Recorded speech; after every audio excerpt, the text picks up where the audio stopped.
हरे कृष्णा। तो मार्गशीर्ष मास में आने वाली मोक्षदा एकादशी जो सबसे ज़्यादा पुण्य देने वाली है, मोक्षदा एकादशी की आपको बहुत बहुत शुभकामनाएं।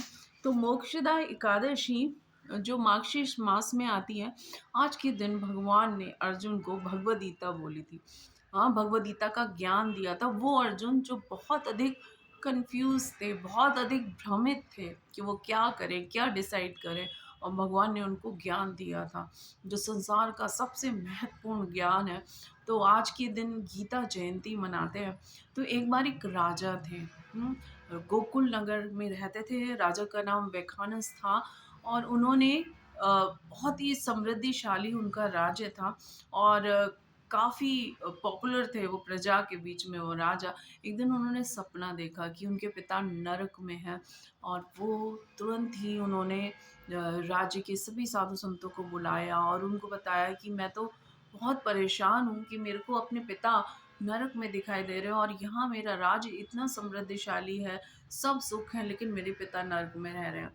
तो इसका क्या उपाय हो सकता है? तो उन्होंने उनको पर्वत मुनि के पास भेजा कि उनके पास उनको सब कुछ पता होता है, उनके पास आप जाइए। राजा उनके पास जाते हैं और पर्वत मुनि उन्हें बताते हैं कि मोक्षदा एकादशी का आप व्रत रखिए और गीता पाठ करिए और ये फल अपने पिता को अर्पित कीजिए। तो इस तरह से राजा बहुत विधि पूर्वक इस व्रत को रखते हैं और इसका फल देते हैं वो अपने पिता को, और इस तरह से पिता उनके नरक से निकल जाते हैं। तो ऐसे हमारे पितरों को भी मुक्ति प्राप्त होती है आज की एकादशी के व्रत से।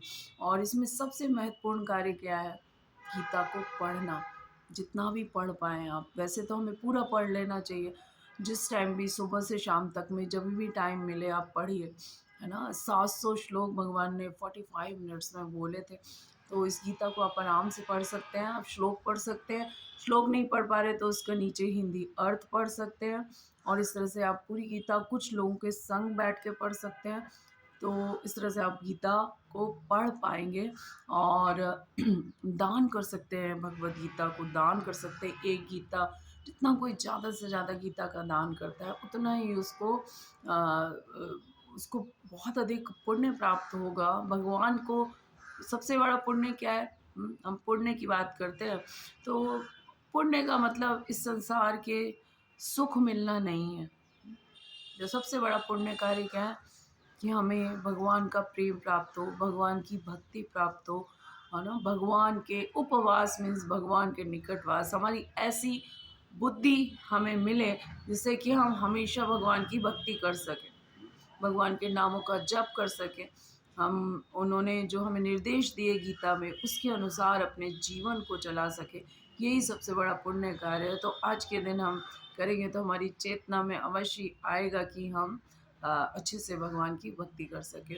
तो मोक्षदा एकादशी की फिर से आपको बहुत बहुत शुभकामनाएं। ये दिन आप बहुत अच्छे से भगवान मैं होकर, कृष्ण मैं होकर, गीता मैं होकर निकालें। हरे कृष्ण।